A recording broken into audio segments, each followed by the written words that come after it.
کیا توبہ سے گناہ باقی نہیں رہتا؟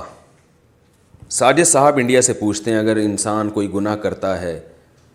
گناہ کرتا نہیں ہے لیکن اس کے بارے میں سوچتا ہے، تو اس کا کیا سوچنا بھی گناہ ہے؟ نیز اگر کوئی گناہ کرنے کے بعد توبہ کر لی تو کیا اس کا گناہ باقی رہے گا؟ بھائی یہ مسئلہ تو حدیث میں رسول اللہ صلی اللہ علیہ وسلم نے بیان کیا ہے کہ جب کوئی انسان گناہ کا ارادہ کرتا ہے اور پھر وہ اس ارادے کو ترک کر دے، تو جب گناہ کا ارادہ کیا تھا تو اللہ گناہ لکھتے نہیں ہیں، لیکن اگر اس ارادے کو ختم کر دے تو الٹا نیکی لکھ لیتے ہیں۔ اور اگر کوئی نیکی کا ارادہ کرتا ہے تو نبی صلی اللہ علیہ وسلم نے فرمایا ارادہ کرنے سے ہی اللہ ایک نیکی لکھ لیتے ہیں، اور جب وہ نیکی کرے گا تو 10 نیکیاں لکھ لیں گے۔ تو گناہ کے بارے میں اللہ کا قانون یہ ہے کہ صرف ارادے سے نہیں لکھا جاتا، کرنے سے لکھا جاتا ہے، اور نیکی کے بارے میں کہ صرف ارادہ بھی ہوگا تو نیکی لکھ لی جاتی ہے۔ لیکن علماء کا اس پر اتفاق ہے قرآن و سنت ہی کی روشنی میں دوسرے دلائل سے کہ ایک ہوتا ہے ارادہ، ایک ہوتا ہے عزم۔ اگر گناہ کا ارادہ کیا ہے تو گناہ نہیں لکھا جائے گا، لیکن اگر عزم کر لیا، عزم کہتے ہیں ایسا مضبوط ارادہ کہ اگر رکاوٹ نہ ہوتی تو یہ شخص گناہ کر لیتا۔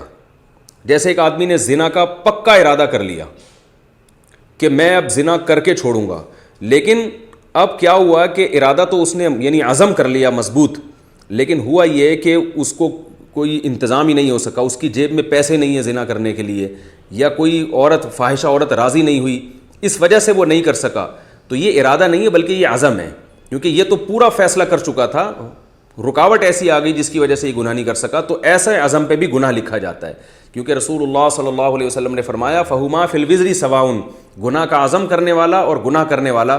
برابر ہے۔ جیسے کہ حدیث میں آتا ہے کہ ایک آدمی کے پاس پیسہ ہے، وہ عیاشی میں پیسہ اڑاتا ہے، اس کو بھی گناہ مل رہا ہے، لیکن ایک آدمی کے پاس پیسہ نہیں ہے لیکن وہ حسرت کرتا ہے کاش میرے پاس بھی پیسہ ہوتا تو میں بھی فلاں آدمی کی طرح عیاشی کرتا، تو آپ صلی اللہ علیہ وسلم نے فرمایا فہما فی الوزر سواؤن، یہ بھی گناہ گار ہے، یہ بھی جہنم میں جائے گا اسی کے ساتھ، کیونکہ اس کا پکا ارادہ تھا، عزم تھا، وہ تو پیسہ ہی نہیں ملا بیچارہ، اس وجہ سے کچھ کر نہیں سکا۔ تو ارادے پہ گناہ نہیں ہے، عزم پہ گناہ ہے۔ ارادہ اور عزم میں کہ ارادہ ذرا ہلکا ہوتا ہے، عزم مضبوط اور پختہ ہوتا ہے۔ تو اس لیے اگر گناہ کے صرف وسوسے آ رہے ہیں یا دل چاہ رہا ہے گناہ کرنے کا، اس پہ بھی کوئی گناہ نہیں ہے، اور ارادہ کیا ہلکا سا ارادہ ہو رہا ہے میں کروں گا گناہ، تو یہ بری چیز ہے، ناپسندیدہ ہے، مگر صرف اتنی سوچ پہ گناہ نہیں ہے۔ لیکن آگے جب فیصلہ کر لیا کہ اب تو گناہ کرنا ہی کرنا ہے،